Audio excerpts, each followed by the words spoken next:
नमस्कार दोस्तों, आज हम लोग बात करेंगे बिजनेस इकोनॉमिक्स के जो मेथड्स हैं उसके बारे में कि मेथड्स क्या। अक्सर बच्चे कंफ्यूज होते हैं। कमेंट बॉक्स में मेरे जो रिकमेंडेड टॉपिक है वो उसमें ये भी टॉपिक है कि बिजनेस इकोनॉमिक्स के जो मेथड्स होते हैं वो कौन कौन से होते हैं, सर एक्सप्लेन करें। तो देखिए, इसमें कंफ्यूज होने की जरूरत नहीं, दो मेथड होते हैं और दोनों को लेकर के भी लोग कंफ्यूज होते हैं, तो आप दोनों को भी क्लियर कर देंगे। आप वीडियो में लास्ट तक बने रहिएगा, कहीं कोई समस्या होने वाली नहीं है। अगर आपने अभी तक मेरे चैनल को सब्सक्राइब नहीं किया है तो सबसे पहले सब्सक्राइब वाले बटन को प्रेस कर लीजिएगा और साथ ही साथ बेल आइकन को प्रेस कर दीजिए, जिससे लगातार आपको नोटिफिकेशन मिलता रहे नए नए वीडियोस को। चलिए स्टार्ट करते हैं हम लोग। वो दो टॉपिक कौन कौन से है? पहला है डिडक्टिव मेथड। पहला कौन सा मेथड है? Deductive method. और दूसरा है इंडक्टिव मेथड, मतलब निगम जो है निगमन रीत, और दूसरा होता है आगमन रीत। नाम से भी स्पष्ट है, निगमन जिसका निगम हो, मतलब उत्पत्ति हो किसी और के माध्यम से, किसी और की उत्पत्ति हो किसी और के माध्यम से, अर्थात जो निगमन रीति होता है डिडक्टिव मेथड में क्या होता है, इसके अंतर्गत जो पहले से ही सर्वमान्य सर्व स्वीकार्य सभी को स्वीकृत जो है नियम, उन्हीं नियमों के आधार पर, जो विद्यमान नियम हैं उन्हीं के आधार पर कुछ विशेष शर्तों के साथ नई बात को बताना, नए नियम को लाना ही निगमन रीति कहलाता है। क्लियर हो गई बात? जबकि इसका जो अपोजिट होता है वो आगमन है। इसमें किसी नियम के आधार पर नया नियम या अर्थात विशेष नियम नहीं लाया जाता, बल्कि इसके द्वारा नया नियम का ही सृजन किया जाता है। अगर एक लाइन में अगर आपको से पूछा जाए, सर निगमन रीत किसे कहते हैं? ऐसी रीत जो विद्यमान रीत से निकला हो उसे निगमन रीत कहते हैं। आगमन रीत वे रीत होता है जो किसी विद्यमान नियम से नहीं निकला होता है, बल्कि शोध, अनुसंधान या स्टैटिकल डेटा के आधार पर नए नियम की उत्पत्ति किया जाता है, उसे हम कहते हैं आगमन रीत। चलिए इसको अच्छे से डिस्क्रिप्टिव प्लेटफॉर्म पे पढ़ लेते हैं। हिंदी और इंग्लिश दोनों माध्यम में हमने जो आपके डेटा है जिससे आप अच्छे से पढ़ सको, लिख सको, नोट्स बना सको, इसके लिए हमने पूरे मैटर को नोट कर दिया है। तो चलिए एक एक करके दोनों को समझ लेते हैं फिर से, ठीक है। तो सबसे पहले लिखा है आपको बोर्ड पे निगमन रीत। निगमन रीत किसे कहते हैं? निगमन रीत किसे कहते हैं?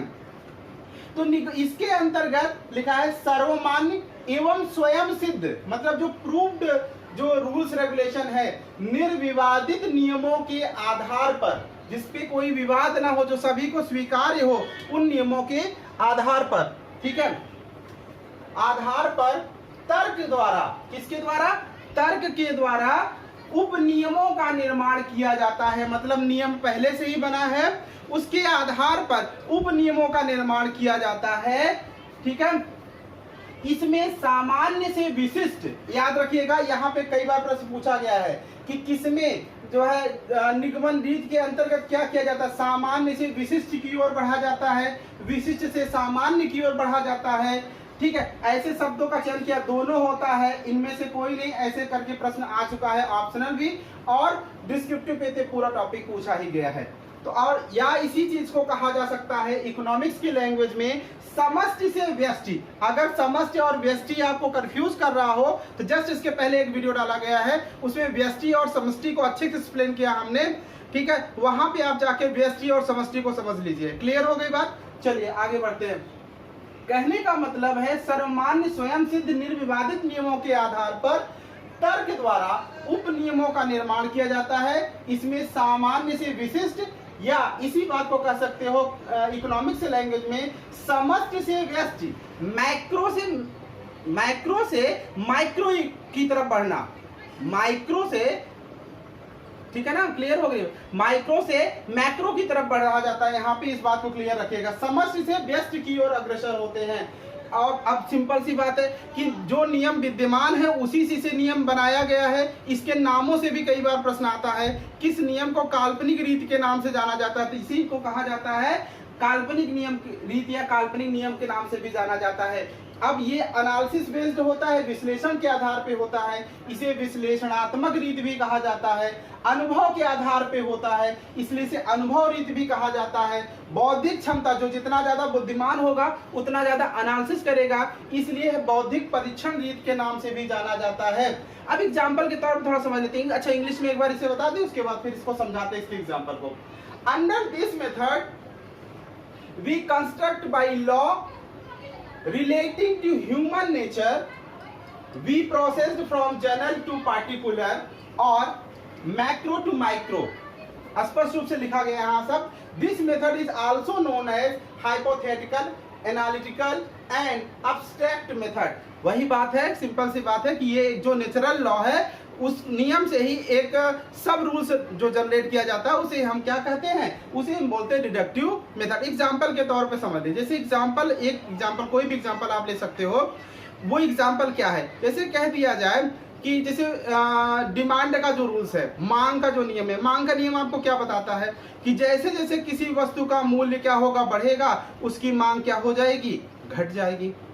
और जैसे जैसे किसी वस्तु का मूल्य घटेगा उसकी मांग क्या हो जाएगी, बढ़ जाएगा। ये एक रूल्स दिया गया। ये क्या है, सर्वमान्य स्वयं सिद्ध नियम है। ये जो सर्वमान्य स्वयं सिद्ध नियम है, इस नियम से एक नियम और निकाला जाए कि जो गरीब लोग होते हैं वो मांग कम करते हैं।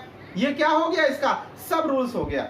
ये इसका क्या हो गया, सब रूल्स हो गया। इसी ढंग से और भी, जैसे कह दिया जाए सीमांत उपयोगिता ह्रास नियम, मतलब जैसे जैसे किसी वस्तु का हम उपभोग करते जाते हैं उसकी उपयोगिता में क्या होती जाती है, कमी आती जाती है। उसकी उपयोगिता में क्या होती जाती है, कमी आती जाती है। अब ये स्वयं सिद्ध सर्वमान्य नियम है, इसके आधार पर जो उप नियम निकाल दिया जाएगा, कोई नियम बता दिया जाएगा, उसे ही क्या कहा जाएगा, उसे ही कहा जाएगा कौन सा नियम, निगम रीति।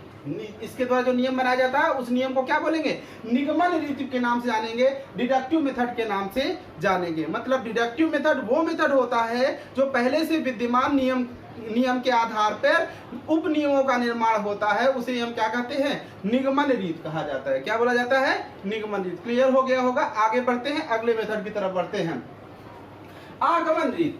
अब हम समझते हैं आगमन रीति।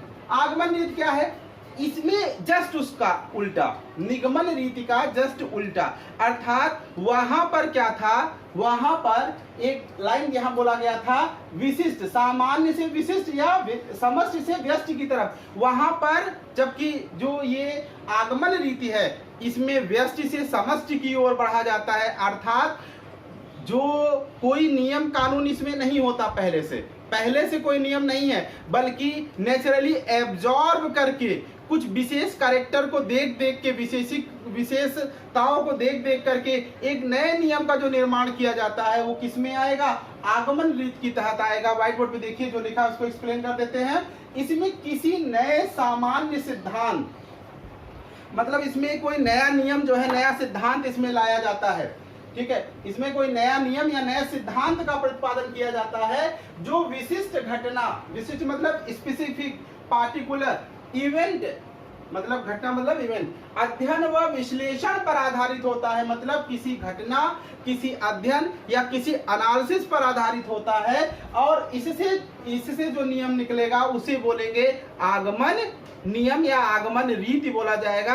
क्लियर हो रही मेरी बात? कहने का मतलब हुआ कि under inductive method first of all certain inference all arrived at thereafter on that basis a general principle or law is formulated। मतलब जिसमें सामान्य घटना, सिद्धांत, विश्लेषण, इन सब के आधार पर नए नियम का निर्माण किया जाए वो कहलाता है आगमन रीति। वो क्या कहलाएगा, आगमन रीति कहलाएगा। अब इसका नया नया निर्माण होता है, एकदम बिल्कुल न्यू फॉर्मेशन होता है, इसीलिए इसे बोलते हैं ऐतिहासिक नियम या वास्तविक नियम। इसे रियल रूल्स बोलेंगे, रियल मेथड बोलेंगे, वास्तविक रीति बोला जाएगा। क्योंकि क्या हो रहा है, यहाँ किसी नियम के आधार पे तो बनाया नहीं जा रहा है, बल्कि विश्लेषण। जैसे महात्मा बुद्ध ने क्या देखा कि एक व्यक्ति जब वो अपना गृह त्याग करके जाने लगते हैं तो बौद्ध धर्म का उन्होंने प्रतिपादन किया महात्मा बुद्ध ने। तो उन्होंने क्या किया, एनालिसिस किया, लोगों की घटनाओं को देखा, चरणबद्ध तरीके से समझा, ज्ञान की उनको प्राप्ति हुई, फिर वो नया एक रूल्स ला दिए। ऐसे महावीर स्वामी ने जो नियम लाया, ठीक है, ऐसे ही जितने भी रूल्स रेगुलेशन एब्जॉर्ब करने के बाद बनाए जाते हैं, विश्लेषण करने के बाद बनाए जाते हैं, पुरानी घटनाओं से संबद्ध करके नए घटनाओं के घटित होने की प्रक्रिया को देखा जाता है। उन सब घटनाओं, अध्ययन, शोध, अनुसंधान, इन सब के आधार पर जब किसी मेथड को जो है लाया जाता है, उस मेथड को कहा जाता है आगमन रीत। क्लियर हो गई होगी मेरी बात। ये जो आगमन रीत होता है, इसके भी दो रूप होते हैं। आगमन रीति जो होता है, इसके भी क्या होते हैं, दो रूप होते हैं। एक होता है प्रायोगिक या परीक्षण रीत, इसको बोलते हैं एक्सपेरिमेंटल मेथड, ठीक है, मतलब जिसमें एक्सप्लेन किया जा सकता हो, एक्सपेरिमेंटल मेथड। इसमें प्रायोगिक या परीक्षण विधि, प्रायोगिक या परीक्षण विधि एक्सपेरिमेंटल मेथड, और दूसरा होता है स्टैटिकल मेथड, सांख्यिकी विधि। इसमें दो मेथड है। एक तो आप क्या करो, खुद से आप रिसर्च करो, R&D, रिसर्च एंड डेवलपमेंट के जो काम होते हैं उस पे करके आप एक नए नियम की तरफ जाओ, रिसर्च करो, शोध करो। खासकर इसका जो है साइंस में इसका यूज होता है, फिजिक्स, केमिस्ट्री, बायो में सबका यूज किया जाता है इस पहले वाले मेथड का। एक्सपेरिमेंटल जो मेथड है, एक्सपेरिमेंटल मेथड, परीक्षण विधि का प्रयोग कहाँ किया जाएगा, भौतिक विज्ञान में। जबकि अर्थशास्त्र में अगर बात किया जाए तो सांख्यिकी रीति का प्रयोग होता है, स्टैटिकल मेथड का यूज किया जाता है। इसमें आंकड़ों के आधार पर नए निष्कर्ष को निकाला जाता है, तो उसको बोलेंगे हम जो है स्टैटिकल मेथड। इसमें क्या होता है, प्रायोगिक विधि में, एक्सपेरिमेंटल मेथड में क्या होता है कि किसी वस्तु या सेवाओं से संबंधित जो भी बात हो, या कोई भी नए तथ्य के बारे में हो, या नए किसी फैक्ट के बारे में हो, नई एलिमेंट के बारे में हो, जैसे साइंस में जो किया जाता है, उन सब से संबंधित जो नया नियम निकल के आता है, उसे हम बोलते हैं प्रायोगिक या परीक्षण विधि। और ठीक है, और स्टैटिकल में आएगा जो इकोनॉमिक्स वगैरह में यूज होते हैं, खास करके जो आंकड़ों पे आधारित होता है, जैसे ढेर सारे आंकड़े निकल के सामने आए, उन आंकड़ों के आधार पे जो निष्कर्ष निकाला जाता है, उसे क्या कहा जाएगा, उसे बोला जाएगा सांख्यिकी रीत। तो आपको हमने 10 से 12 मिनट के अंदर, 10 मिनट में हमने आपको पूरा एक्सप्लेन कर दिया टॉपिक। निगमन रीत क्या होता है, आगमन रीत क्या होता है। अगर वीडियो पसंद आई तो लाइक करना बिल्कुल मत भूलिएगा, लाइक कर दीजिए वीडियो को। मिलते हैं नेक्स्ट वीडियो में। Thank you, thanks for watching.